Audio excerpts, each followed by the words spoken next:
palace called it routine.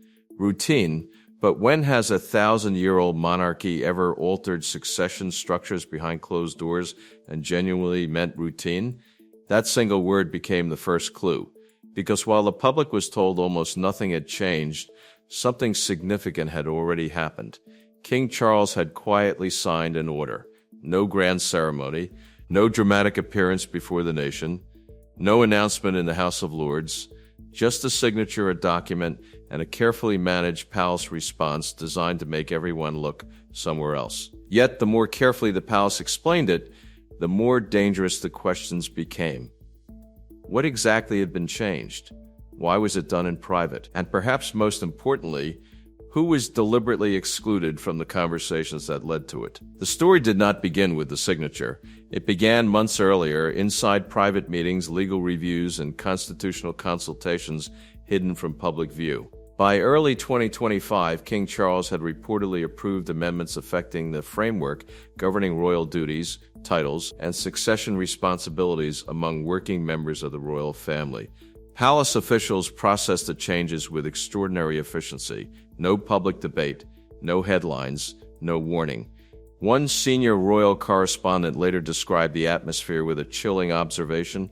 Something shifted, and they did not want anyone to notice when it happened. For royal watchers, that sentence changed everything.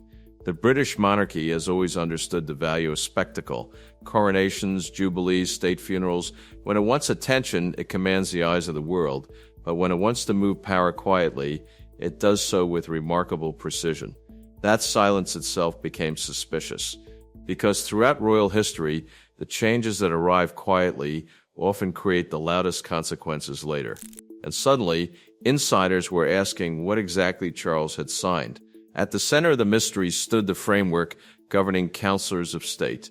These are the senior royals authorized to perform official duties when the monarch is unavailable, traveling abroad, or incapacitated. Under existing arrangements, that authority extended to Queen Camilla, Prince William, Prince Harry, and Prince Andrew. Think about that for a moment. Harry and Andrew. Two figures the institution has spent years distancing itself from still technically possessed constitutional authority. Parliament attempted to reduce the problem through the 2022 Regency Act amendment by adding Princess Anne and Prince Edward. Yet the deeper issue never disappeared. It merely went underground. Then came February 2024. King Charles publicly revealed his cancer diagnosis. The announcement was presented as transparency, a modern king choosing openness rather than secrecy. But behind the scenes, the diagnosis triggered something far larger than public concern. Constitutional contingency planning, legal reviews, succession assessments, discussions involving senior advisors, the Privy Council, and palace officials. The monarchy began examining vulnerabilities that nobody wanted discussed publicly, and according to multiple sources, those reviews eventually produced the order Charles signed in 2025. That timing changed the entire story. Because this was no longer a routine administrative adjustment, it looked increasingly like a direct response to the reality that Charles's health had forced the institution to confront scenarios it preferred not to acknowledge publicly. What if the current framework contained weaknesses? What if succession plans needed reinforcement? What if people sitting close to power were no longer considered reliable parts of the system? Suddenly, the order appeared less like maintenance and more like preparation. Every succession change creates winners and losers. Power never moves neutrally. Someone gains influence. Someone loses it. Someone discovers that decisions about their future have already been made, and that is where Prince William enters the story. For years, William behaved like a man whose path was entirely clear. After inheriting the Duchy of Cornwall in September 2022, he began reshaping its structure. Staffing changed. Loyalists from Charles's era gradually gave way to figures connected to William's own circle. The future king was building his future kingdom. The duchy, valued at approximately $1.2 billion, increasingly reflected William's vision rather than his father's. Every decision signaled confidence. Every appointment suggested certainty. William appeared to know exactly where history was taking him. Then came the order. Sources close to the Prince of Wales described something unusual in the weeks after details began emerging. Not anger, not confrontation, something far more unsettling. a realization. William reportedly discovered that conversations affecting the future framework of the monarchy had advanced further than he understood. The plan he thought existed had been revised, and he had not been central to the revision. That revelation exposed a deeper tension inside the monarchy. Since his diagnosis became public, Charles had reportedly embarked on what insiders describe as a legacy project. He returned to public duties faster than expected. He resumed engagements. He projected strength. Yet privately, he was focused on shaping how his reign would be remembered and what kind of monarchy would survive him. The problem was that Charles and William do not always envision the future in the same way. Charles believes in continuity, careful evolution, gradual change. William's instincts are different, more streamlined, more modern, more willing to break with convention when convention becomes a burden. Two visions, two generations, one institution. And now a document suggesting Charles intended to secure his version of the monarchy before William inherited the authority to create his own.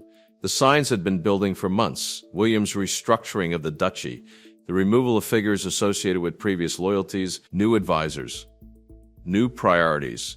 To some observers, it looked like the next era was already beginning while Charles was still king. According to palace insiders, Charles noticed, and he was not entirely comfortable with the signal, that changes how the order is interpreted. What if this was not merely constitutional housekeeping? What if it was also a reminder that despite William's growing influence, despite his position as heir, despite the future waiting for him, King Charles still held the pen. King Charles still controlled the framework. King Charles still had the authority to shape the battlefield before the next reign even began. And if William was only beginning to understand that reality, there was someone else whose influence over the entire situation may have been even more significant. Someone whose name rarely appeared in official discussions about the order, but whose presence seemed impossible to ignore. Because while Charles signed the document, palace whispers were already circling another figure entirely. Camilla. What made Camilla so important to this story was not that anyone could prove she helped write the order. It was that nobody inside palace circles could stop talking about her whenever the order came up. Officially, her name was nowhere near the document.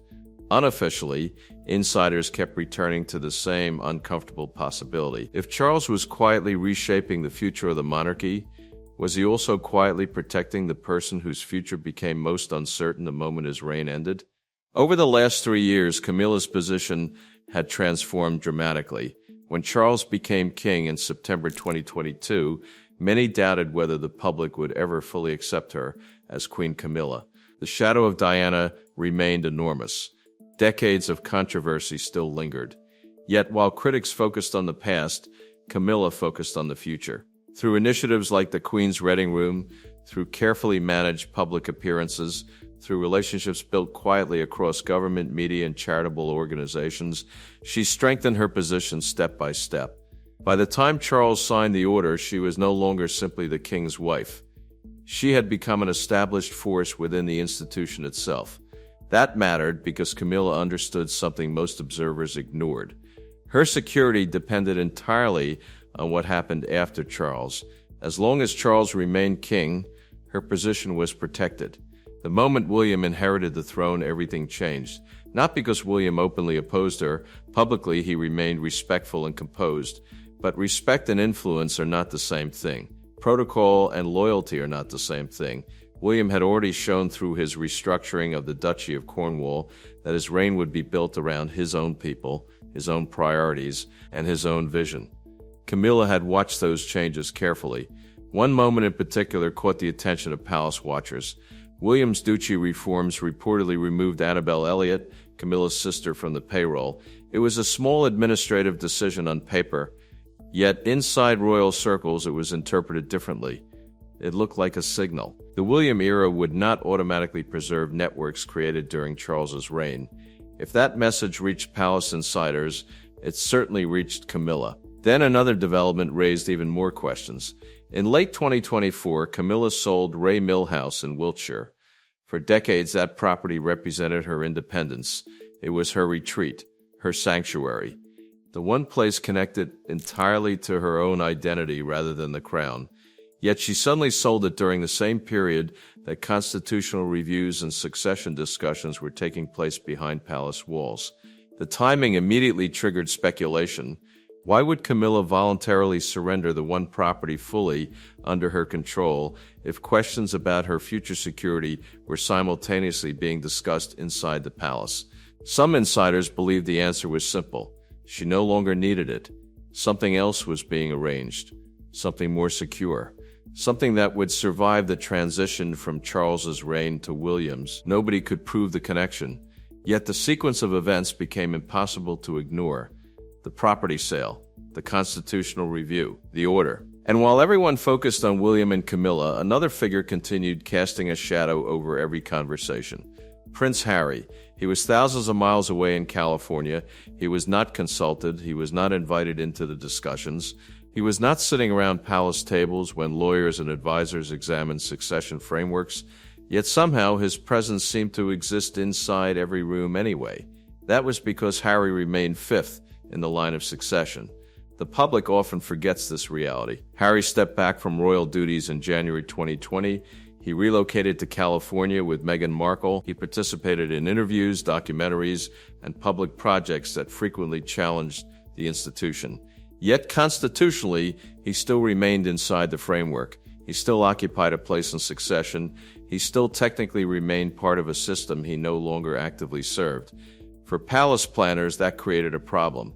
The traditional framework assumed senior royals lived within the institution. It assumed loyalty, proximity, and participation. Harry shattered those assumptions. Here was a prince living abroad, operating commercial ventures, criticizing the institution publicly, and maintaining only limited contact with the royal structure. From a constitutional perspective, it created vulnerabilities no previous generation had anticipated, and yet Charles faced a dilemma. Because Harry was not merely a constitutional issue, he was Charles's son. So instead of removing Harry directly, the palace chose a quieter strategy: restructure around him, reduce his practical importance without triggering a constitutional war. The approach was classic monarchy: deliberate, subtle, difficult to challenge publicly, yet the consequences extended far beyond Harry. That is why insiders described William not as angry, but as watchful. He was watching who knew, watching who stayed silent, watching which decisions had already been made, watching how much of the future had been written without him, and perhaps most importantly, watching the clock.